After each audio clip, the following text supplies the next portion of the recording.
کہتے ہیں نبی پاک کی بارگاہ میں آئے، حضور نے چہرے دیکھے، کریم سے مسئلہ نہیں پوچھنا پڑا۔ میرے مصطفیٰ کریم نے فرمایا بھوک لگی ہوئی ہے تم تینوں کو؟ 3-4 دن ہو گئے؟ اللہ کے رسول نے فرمایا مجھے پورا ہفتہ ہو گیا ہے۔ سبب کچھ اور ہے جس کو تو خود سمجھتا ہے۔ زوال بندہ مومن کا بے زری سے نہیں، بھوک نقصان کا وجہ نہیں بنی، وجہ کوئی اور بنی ہے۔ رشوتیں جو بازار گرم ہوئے ہیں لوٹ مار کے، یہ روٹی کے لیے نہیں، یہ زیادہ کھانے کے لیے، یہ بینک بیلنس کے لیے گرم ہے۔ یہ لوٹ مار کا مقصد کوٹھیاں بنانا ہے، روٹی کا تو رب کریم کا وعدہ ہے۔ جو روز روتا ہے شام کو کہ میرا کاروبار کوئی نہیں، اصل میں کہتا ہے بنگلہ کوئی نہیں، اصل میں کہتا ہے کار کوئی نہیں، پجاروں کوئی نہیں، روٹی تو اللہ عطا فرماتا ہے، اس کا وعدہ ہے۔ فرمایا حضور نے 3 دن بیت گئے، چلو۔ میرا بے تکلف صحابی ہے ابو الحسن انصاری، وہ بڑے نصیب والے ہوتے ہیں جن کو میرے نبی پاک خود کہتے تھے کہ تیری فلانی ذمہ داری ہے۔ اس زمانے کا تو کسی کو کہہ دیا جائے تیری ذمہ داری ہے تو کہتا ہے یہ تو پھٹیکے ڈالنے لگ گیا ہے، یہاں سے تو چھٹی کر جانی چاہیے۔ خوش ہوتے تھے صحابہ کہ ہماری ذمہ داری لگی۔ کہتے ہیں حضرت ابو الحسن انصاری کے گھر گئے، نبی پاک نے فرمایا بھوک بڑی لگی ہے، کھانا لا۔ کہتے ہیں حضور نے اسے کہا تو اس آدمی کو تو وجد ہی ہو گیا، اس نے کہا میرے اتنے نصیب کہ حضور کا یہ کھانا کھلا۔ آؤ دیکھو دنیا والو، آج جو سب سے زیادہ عزت والا ہے وہ میرا مہمان بنا ہوا ہے۔ فرماتے ہیں وہ دوڑے گئے، بکری اٹھائی، ذبح کی، بیوی کو کہنے لگے روٹی تیار کر، ادھر کھجوریں توڑی، انگور توڑے، کہنے لگے حضور آپ جب تک تناول کریں تب تک کھانا پک جاتا ہے۔ حضرت عمر کہتے ہیں روٹی پک کے آئی، بڑا پیارا گوشت، بڑا اچھا سالن، بڑا خوبصورت خلوص والا کھانا۔ فرماتے ہیں میں نے بڑا ہی کھایا۔ نبی پاک نے نہ ایک روٹی لی اور چھوٹی چپاتی، تھوڑا تھوڑا سالن کونوں سے، اور جب نبی پاک نے کھا لیا تو حضور کی آنکھوں میں آنسو آئے۔ حضرت عمر کہنے لگے حضور روئے کیوں؟ نبی پاک نے فرمایا سوچتا ہوں 7 دن کے فاقے کے بعد کھایا ہے، پر ڈرتا ہوں رب اس کا حساب پوچھے گا تو جواب کیسے دینا ہے، اس کا حساب بھی تو دینا ہے نا جو کھایا ہے۔ تو حضرت عمر فاروق کے ہاتھ میں کچھ چیز تھی، زور سے زمین پہ ماری، کا محبوبہ 7 دن کے بعد بھی روٹی کھائے تو حساب دینا ہے۔ نبی پاک فرمانے لگے عمر وہ مالک ہے نا، تو جب دیتا ہے تو حساب نہیں لے سکتا، حساب تو دینا ہے، حساب تو دینا ہے، تیاری رکھو۔ صحابہ کرام فرماتے ہم نے ارادہ کیا کہ آج کے بعد ہم پھر فاقے کریں گے، کم کھائیں گے، اس لیے کہ حساب دینا ہے۔ میرے بھائی وہ فاقہ کشی کرتے تھے، ڈرتے تھے۔ یہاں تو لوگ کھا کے بیمار ہیں، کھاتے جا رہے ہیں سوتے جا رہے ہیں، کھاتے جا رہے ہیں سوتے جا رہے ہیں۔ یہ بھی وقت آئے گا رمضان شریف کا، سویرے درس پہ آؤ کہتے نیند بڑی آتی ہے، سویرے 2 سپارے پڑھ کے سویا کرو کہتے صاحب نیند بڑی آتی ہے، فجر کے بعد ہی تو وقت ہوتا ہے اللہ اللہ کرنے کا، سحری کا، کھاتے جا رہے ہیں سوتے۔ لوگ جماعت سے نماز نہیں پڑھتے سو جاتے، جماعت کا ثواب چھوڑ کے سو جائیں گے۔ بھائی رمضان مبارک میں فاقہ کشی کی ٹریننگ ہوتی ہے، فاقہ کشی کی تربیت لے، رمضان میں روکے اپنے آپ کو، تربیت ہوگی۔ اور ہمارے صوفیاء فرماتے ہیں جو زیادہ کھاتا ہے اس کا نفس اس کو زیادہ پہ مائل کرتا ہے، خواہشات نفس پیدا ہوتی ہیں۔ میرے نبی پاک علیہ السلام نے جوانوں کو حکم دیا ہے یا معاشر الشباب، او جوانوں، یا رسول اللہ کیا حکم ہے؟ فرمایا یا نکاح کر لو اگر طاقت ہے، نہیں طاقت تو روزے رکھو۔ حضور روزے سے کیا ہوگا؟ فرمایا تمہارا نفس کچلا جائے گا، شیطان وسوسہ اندوزی نہیں کرے گا۔ آج نوجوان بڑھ بڑھ کے کھاتا ہے، بہت زیادہ کھاتا ہے، کبھی اس ہوٹل سے کھاتا ہے کبھی اس ہوٹل سے کھاتا ہے۔ اتنا زیادہ کھائیں گے تو نفسانی قوتیں اچھل کر کے آئیں گی، مشکل ہو جائے گا۔ شادیاں دیر سے ہوتی ہیں، ماں باپ آنکھیں بند کر کے بیٹھے ہوئے ہیں۔ اگر ماں باپ کی ذمہ داری ہو اور ماں باپ نکاح نہ کرے تو نبی پاک نے فرمایا بچے گناہ کریں گے تو جتنا گناہ بچے کو اتنا باپ کو بھی ہوگا۔ تو ماں باپ چپ ہیں، دوسرا شادی مشکل بڑی ہے، مہنگی بڑی، اور تیسرا نہیں کر رہے کچھ لوگ تو روزے بھی نہیں رکھ رہے۔ تو رمضان ان کے لیے بھی وقت ہے، نفسانی قوتیں کچلی جائیں گی، کھانا جتنا کم کھایا جائے گا اتنا وجود کے اندر نفسانی خواہشات کم پیدا ہوں گے۔ تو رمضان تو پریکٹس ہے مجاہدے کی، دین کی۔ اور دوسرا میرے حبیب پاک صلی اللہ علیہ وسلم نے فرمایا ہے، حضور فرماتے ہیں کہ رمضان اور قرآن کا آپس میں رشتہ ہے۔ قرآن پاک کتنا پڑھنا چاہیے روزانہ؟ زیادہ سے اللہ جزا دے، امید ہے آپ زیادہ سے زیادہ ہی پڑھتے ہوں گے۔ بھائی سنیں، حدیث مبارکہ میں نبی پاک نے فرمایا رمضان اور قرآن دونوں مل کے نا، بڑی پیاری حدیث ہے، فرمایا دونوں مل کے اللہ کی بارگاہ میں میری امت کی سفارش کریں گے، رمضان اور اللہ اکبر۔ کس طرح؟ نبی پاک فرماتے ہیں رمضان کہے گا اے اللہ دن کے وقت میں نے اسے تیری رضا کے لیے کھانے پینے سے باز رکھا، اور قرآن کہے گا یا اللہ رات کو تیری رضا کے لیے کھڑا ہو کے یہ قرآن سنتا تھا۔ رمضان اور قرآن دونوں سفارش کریں گے۔ ہم نا بڑا کچھ پڑھتے ہیں، سنتے ہیں، سیکھتے ہیں، اب یقین کریں یہ کھاتے بھائی کا بھائی سے اختلاف ہو جانا تو وہ 30 سال پرانے کھاتے کھول کے لے آتا ہے، ساری رات ڈھونڈتا ہے کہ میرے پیسے کہاں سے نکلتے ہیں، پڑھ لیتا ہے۔ قرآن پاک کی باری آتی ہے تو نہیں پڑھتے قرآن پاک۔ ابا جی کا ختم ہوتا ہے تو مانگتے پھرتے ہیں، کہتے ہیں 2 قرآن پاک 10 قرآن پاک۔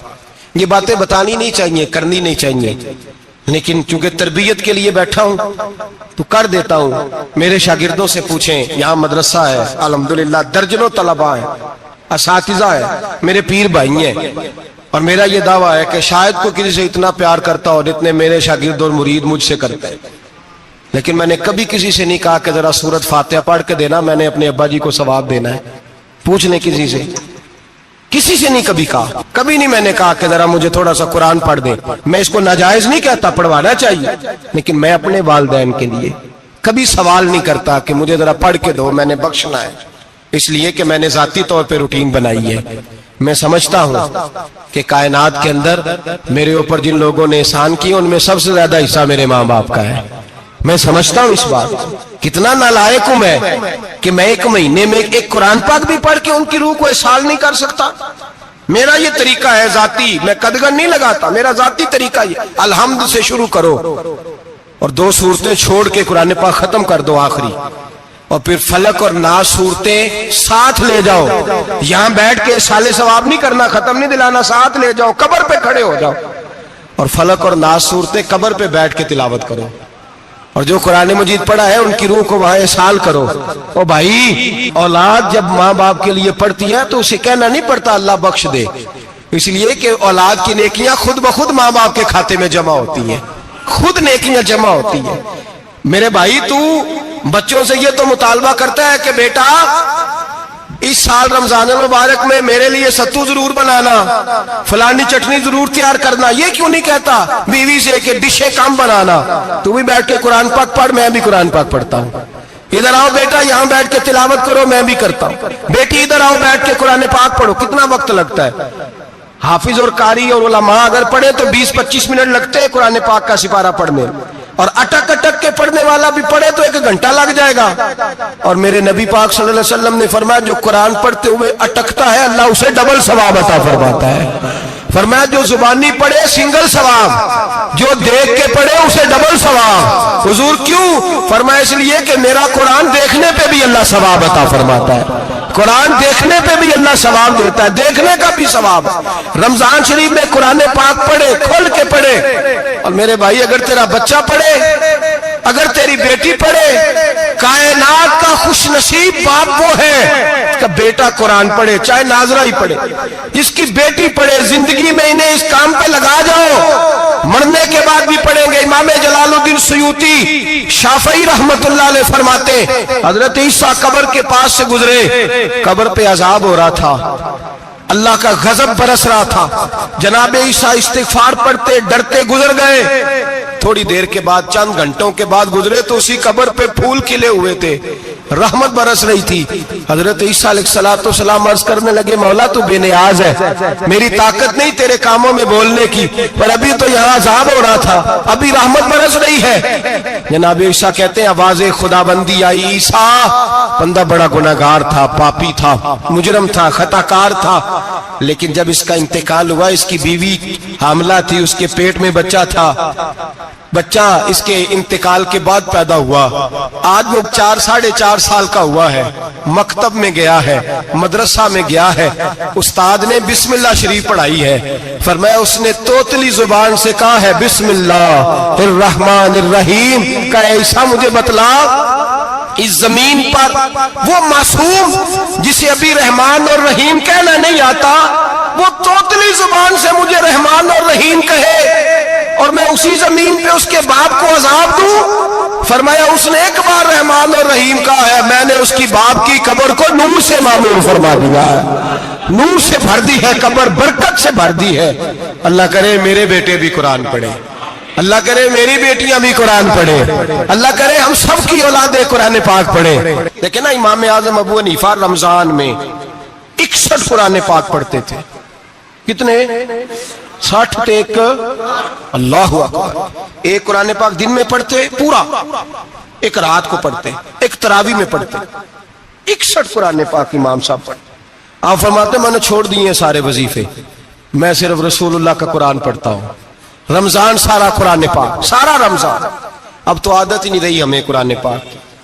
اگر لوگ ناراض نہ ہو تو محفل نعت ہوتی ہے تو تلاوتیں کتنی ہوتی ہیں، اور نعتیں ہم نے ذوق ہی نہیں بنایا، ذوق ہی نہیں بنایا ہم نے تلاوت قرآن کا، اس لیے کہ قراء علماء فقراء ان کو ہم تیار ہی نہیں کر رہے، ہم تو ایکٹر پال رہے ہیں جو پیسے لیتے ہیں نعت خوانی کے، معاذ اللہ۔ او میرے بھائی، کیا قرآن میرے نبی کی نعت نہیں؟ حضرت عائشہ صدیقہ رضی اللہ تعالیٰ عنہ کے پاس صحابہ گئے، کہنے لگے اماں جی ہمیں نبی پاک کا اخلاق بتلائیں، تو اماں جی کہنے لگی جاؤ جا کے قرآن پاک پڑھو، کالا خلقہ القرآن، سارا قرآن میرے نبی کے اخلاق کا ہی نام ہے، یہ ساری نعت ہے، یہ ساری نعت ہے۔ اس نعت کو سننے لوگ کیوں نہیں آتے؟ اتنا رش محفل نعت میں اتنا تراویح پہ کیوں نہیں ہوتا؟ اور ملت کا جوان یاد رکھے، بوڑھے تراویحاں پڑھتے ہیں، ضعیف تراویحاں پڑھتے ہیں، گھٹنوں میں درد ہے تراویحاں پڑھتے ہیں، بیمار بوڑھے تراویحاں پڑھتے ہیں، جوان وہاں چوک میں کھڑے۔ کیا جوانی اس لیے ہے چوکوں میں کھڑا ہوا جائے؟ کیا جوانی اس لیے ہے کہ سعودی عرب جانے کے لیے پاسپورٹ بنانا ہو تو 2.5 گھنٹے کھڑا رہے تو؟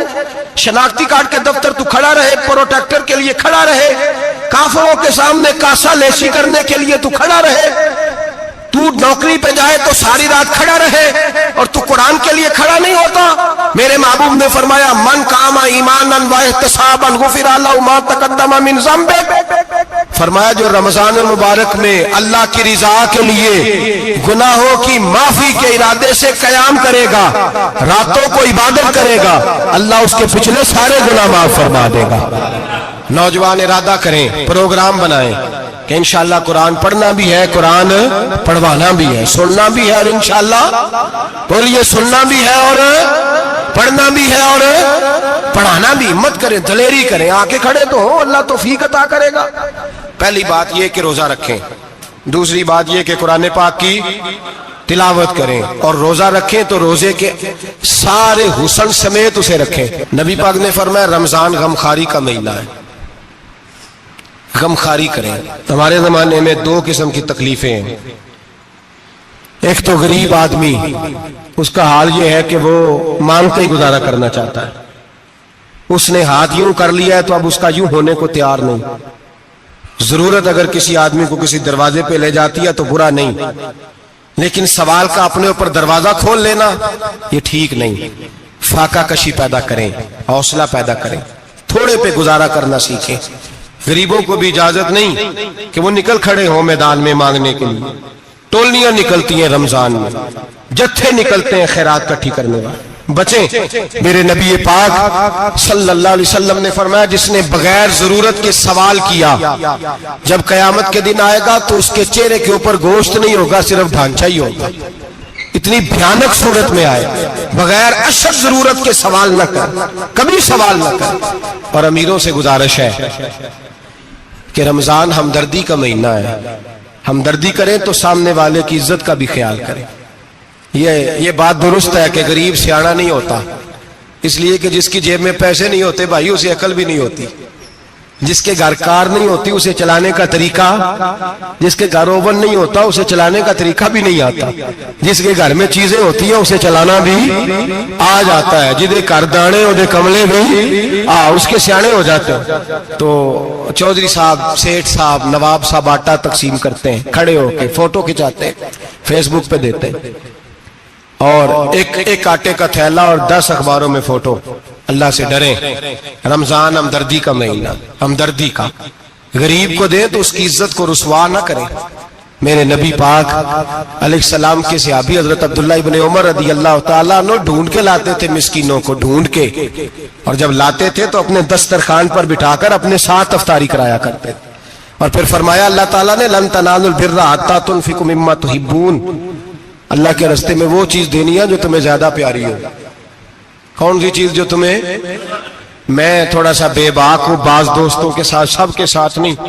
ایک دوست مدرسے میں گھی دینے آئے ایک دفعہ، تو وہ والا گھی دے گئے جو سب سے سستا تھا. تو میں نے کہا مجھے دیانتداری سے بچائے، آپ یہی کھاتے ہیں گھر میں؟ کہنے لگے نہیں. تو میں نے کہا پھر ہم نے بچے مارنے کے لیے تو نہیں نہ رکھے ہوئے، کیا وہ والا گھی اللہ کے راستے میں پیاری چیز دے رہی ہے نا. اس لیے گلے گلے نوٹ لوگ مسجد کے گلے میں ڈال جاتے ہیں، پھٹے ہوئے ڈال جاتے ہیں، کہتے ہیں جوڑ لیں گے مولوی صاحب. او خدا کے بندے، پیاری چیز دینی تھی تو نے، اور تو نے اس کا ترجمہ الٹ کر لیا ہے. سمجھ لیں رمضان المبارک میں کسی غریب کی مدد کرنی ہے تو ساتھ اس کی عزت بھی کرنی ہے. نبی پاک علیہ السلام کے دروازے پر جب یہ جملہ ایک ہے لیکن بڑا قیمتی ہے. صحابہ کہتے ہیں جب ہم دروازہ رسول پہ جاتے تھے خیرات بھی ملتی تھی اور عزت بھی ملتی تھی. خود بھیک دے خود ہی کہیں منگتے کا بھلا ہو. خیرات بھی ملتی تھی اور عزت بھی ملتی تھی. نبی پاک ساتھ عزت بھی دیتے تھے، مسکین کو غریب کو دیں اور خیر خائی کریں. جوتے بیچنے والے جوتوں کے ریٹ سستے کریں، کپڑا بیچنے والے کپڑے کا ریٹ، درزی صاحب بھی ریٹ سستا کریں، دکاندار بھی چیزوں کا ریٹ، حکیم صاحب پیسے کم لیں، ڈاکٹر پیسے کم کریں، حکومت نرخوں میں کمی کرے، اور یہ کام اجتماعی طور پہ کریں. میرے نبی پاک نے فرمایا رمضان غمخواری کا مہینہ ہے، اس میں غمخواری کرنی ہے، دوسرے کا خیال کریں، اظہار کریں، قربانی کریں. یہاں ہر چیز کا ریٹ بڑھ جاتا ہے رمضان شریف میں. ہر آدمی کہتا ہے میرا سیزن آ گیا ہے، توجہ بڑھائیں، خیال کریں، غمخواری کا مہینہ ہے. اور پھر آپ لوگوں سے یہ بھی گزارش ہے کہ رمضان المبارک کا جب مہینہ آئے تو جس آدمی کے ساتھ نیکی کرنی ہے وقت پہ کریں. کسی غریب کو پیسے دینے ہیں، کپڑے دینے ہیں تو یکم رمضان کو دیں. میں اکثر دوستوں سے پوچھتا ہوں، میں کہتا ہوں قاری صاحب نو جوڑا کدو دیندے ہو؟ کہندے ستیویں والے دن. میں کہ مینوں لگ گئی سمجھ، تہاڈی سازش ہے کدھرے سواں کے پا نہ لوے. ایویں مولوی چودھری صاحب دے نال دے کپڑے پا لے تے کتنے لکھیا ہے اینوں دینا ہے ستیویں. تسی دسو ستیویں والے دن کو درزی سی کے دیندا ہے؟ انہوں 3 گنا بھی پیسے دئیے تو کہندے جڑے باقی نے انہاں دے نہیں بٹن پہ لگ دے میرے کولوں. کتھوں جوڑا سی کے؟ تو کس دن دیتے ہو قاری صاحب کو؟ کیا مقصد ہے؟ پہننے کے لیے دے رہے ہو یا اس لیے دے رہے ہو کہ نہ پہن سکے؟ تو بھائی آپ جب کسی کو کچھ چیز دیں گے تو کب دیں گے؟ جب وہ استعمال کر سکے. غریب کو لوگ فطرانہ دینے جاتے ہیں عید سے 1 دن پہلے، تو کیا کرے گا اس کا؟ وہ نہ تو کپڑے خرید سکا نہ روٹی لا سکا. بلکہ میرے حضرت صاحب فرماتے ہیں رمضان سے پہلے دے دو، رمضان کی نیت کر کے رمضان سے 1-2 دن پہلے دے دو، اللہ رمضان جتنا ثواب ہی عطا فرمائے گا. رمضان سے پہلے دو جس کو کچھ ہے دن، قبل از وقت تیاری کرو. اور میرے قبلہ صاحب فرمایا کرتے اپنے کپڑے بعد میں، غریب کے بچوں کے کپڑے پہلے، اپنے گھر کی ضروریات بعد میں، غریبوں کی ضروریات. اس لیے کہ اللہ پاک نے ان کا رزق بھی ہمارے گھر بھیج دیا. ہماری ڈیوٹی لگائی ہے کہ تم نے بانٹنا، بانٹنے والے بنو. اور یہ ذہن بنائے کہ پتہ نہیں کس کا حصہ تھا جو اللہ نے میرے گھر بھیجا. یہ ذہن بنا کے بانٹ. اور جس کو دینے جائیں، ہاں آپ کو اجازت ہے تھوڑا بہت پتہ کرنے کی، لیکن تھوڑا بہت تفتیش کرنے کی اجازت، بال کی کھال اتارنے کی اجازت. میں نے دیکھا ہے لوگ غریبوں کا انٹرویو لیتے ہیں، تیرا تو فلانا کمانے والا نہیں، تیرا تو فلاں بچہ. او بھائی بہت سارے غریب ایسے ہیں، بڑے ہیں جو کمانے کی کوشش کرتے ہیں لیکن ان کا سبب نہیں بنتا. ہاں ہے ایسے لوگ جو سعودی عرب چلے گئے ہیں، کہتے ہیں تیرا تو فلاں باہر نہیں گیا ہے، گیا ہے، لیکن سارے سعودی عرب جانے والے بھی مال کمانے کی طاقت نہیں رکھتے. کئی وہاں بھی بیٹھ کے بیچارے قرضوں میں الجھے ہوئے ہیں، وہاں والوں کے ظلم کا شکار ہے، بہت ساری آزمائشوں میں. تو تفتیش کرتا ہے. میرے امام شافعی کا ایک جملہ اگر آپ کو یاد رہ گیا تو بات بن جائے گی. امام شافعی رحمت اللہ، بلکہ حضرت غوث اعظم جیلانی کے پاس وہ بات آپ کو زیادہ فائدہ دے گی. حضرت غوث اعظم جیلانی کو ان کا ایک مرید سمجھانے لگ گیا، کہنے لگا حضرت جی آپ سب کو ہی دیتے رہتے ہیں، ہر بندہ مستحق نہیں ہوتا، ذرا ٹٹول کے دیا کریں. تو غوث اعظم جیلانی فرمانے لگے بھائی مجھے تو لگتا ہے تو بھی ان چیزوں کا مستحق نہیں تھا جو اللہ نے تجھے عطا کر دی ہے. پہلے تو بتا تو مستحق تھا، تمہیں اپنی حیثیت اوقات کا پتہ ہے جو اللہ نے تجھے دے دیا؟ طاقت تھی، کوالٹی تھی، تیرے اندر وہ صلاحیت تھی، رب نے تو نہیں تیری تفتیش کی کہ تو قابل ہے کہ نہیں، تو اللہ کے بندوں کی تفتیش کرتا پڑتا ہے۔ امام شافعی فرمایا کرتے، امام شافعی فرماتے رب تجھے پرکھ کے نہیں دیتا، ٹٹول کے نہیں دیتا، رسوا کر کے نہیں دیتا، تو غریبوں کے ساتھ یہ سارا ظلم کیوں کرتا ہے؟ بس پتہ چل گیا وہ ضرورت مند ہے تو دے، اس لیے کہ اجر تجھے غریب نے نہیں دینا، اجر اللہ نے دینا ہے، اور اللہ اجر عمل پہ نہیں دیتا، اللہ تو نیت پہ اجر عطا فرماتا ہے۔ تو نیت دیکھ تیری کس طرح کی، تو میرے بھائی غریب کو دیں، قبل از وقت دیں۔ رمضان مبارک میں چوتھا کام، بات آخری اور چوتھا کام سنیں، رمضان میں دین سیکھیں۔ شیطان قید ہوتا ہے زیادہ سے زیادہ، اور جب آدمیوں کا پیٹ خالی ہوتا ہے نا تو ذہن جو ہوتا ہے نا وہ بھی اس کا فریش ہوتا ہے، اس میں کوشش کریں دین سیکھنے کی۔ میرے نبی کریم صلی اللہ علیہ وسلم نے اس دین کو علم کا دین قرار دیا ہے، شعور کا دین قرار دیا ہے، فہم کا دین قرار دیا۔ نبی پاک صلی اللہ علیہ وسلم نے فرمایا ایک عبادت کرنے والا عشاء کے بعد کھڑا ہو اور فجر تک نماز پڑھتا رہے، ایک عالم دین عشاء پڑھ کے سو جائے اٹھ کے فجر پڑھ لے تو وہ 70 عبادت کرنے والوں کا درجہ زیادہ نہیں، عالم کا درجہ پھر بھی زیادہ ہے، اس عالم دین کا درجہ زیادہ ہے، اس لیے کہ وہ لوگوں کو آگاہی دیتا ہے، شعور بخشتا ہے۔ یہ دین جو ہے یہ، اور نبی پاک صلی اللہ علیہ وسلم نے فرمایا عبادت کرنے والے پر عالم کا درجہ اتنا ہی زیادہ ہے جتنا میرا درجہ اپنے غلاموں پر زیادہ ہے۔ عالم کو حضور نے اتنا بڑا مقام دیا۔ دین سیکھیں، شعور حاصل کریں، یہ فقاہت کا دین ہے، شعور حاصل کرنے کا دین ہے۔ اور نبی پاک صلی اللہ علیہ وسلم نے فرمایا دین کی ایک بات سیکھ لینا 1000 نفل پڑھنے سے زیادہ درجہ رکھتی ہے، دین کی ایک بات سیکھ لینا 1000 جنازے میں شرکت سے زیادہ درجہ رکھتی، دین کی ایک بات سیکھ لینا، میرے نبی پاک صلی اللہ تعالی علیہ وسلم ارشاد فرماتے 1000 مریض کی عیادت کرنے سے زیادہ درجہ رکھتی۔ فرمایا جس نے رات کے ایک لمحے میں دین کی ایک بات سیکھی اللہ اسے ساری رات عبادت کرنے سے زیادہ ثواب عطا فرمائے گا۔ میرے ارشاد فرمایا کرتے جب سیکھنے والے کو یہ ثواب ملے گا تو بتائیے سکھانے والے کو کتنا ثواب ملے، اسے اللہ کتنا درد۔ رمضان آ رہا ہے، شیطان قید ہے، دین پھیلانے کی کوشش کریں، جد و جہد کریں۔ بڑی نیند آتی ہے فجر پڑھ کے، لیکن اگر کسی کا ارادہ بن جائے کہ دین سیکھنا بھی ہے اور دین بچوں کو، تو پھر کوئی نیند غلبہ۔ ایک مثال ایک عالم نے سمجھائی، کوئی بزرگ تھے درویش عالم، ان کے پاس ایک عورت آئی، کہنے لگی میں بچوں کو سویرے بڑا جگاتی ہوں، بچے جاگتے نہیں نماز کے لیے۔ بڑا عجیب جواب دیا بزرگوں نے، درویش نے، عالم نے، کہنے لگے بی بی کیوں نہیں جاگتے، جگایا کر، بیدار کیا کر، اٹھایا کر۔ کہنے لگی بڑی جدوجہد کرتی ہوں، اٹھتے نہیں، بیدار نہیں ہوتے۔ اللہ والے تھے نا۔ کہنے لگے یہ بتا اگر اس کمرے میں آگ لگ جائے تو پھر بچوں کو کیسے بیدار کرے گی، آگ سے بچانے کے لیے کیا کرے گی؟ پھر تو بالوں سے پکڑ بھی گھسیٹنا پڑا تو گھسیٹ کے کمرے سے لاؤں گی، پھر تو چوٹیں لگتی ہیں تو لگ جائیں، پھر میں پرواہ نہیں کروں گی۔ آپ فرمانے لگے یوں سمجھ لے جہنم کی آگ جل رہی ہے، اگر تیرے بچے نے نماز نہ پڑھی تو آگ لگ جائے گی، اگر اس نے عبادت نہ کی تو اسے آگ، اب جیسے بھی تجھے اٹھانا پڑتا ہے اٹھا گھسیٹ کے باہر لا، لیکن اس کی نماز قضا۔ نیند بڑی آ رہی ہے سویرے، لیکن اگر دین نہ سیکھا تو مشکل ہو جائے۔ جیسے بھی اپنے آپ کو جگانا چاہیے، ہمت کرنی چاہیے، دلیری کرنی چاہیے۔ ہمیشہ مدحت خیر الانام میں گزرے، دعا ہے یہ عمر درود و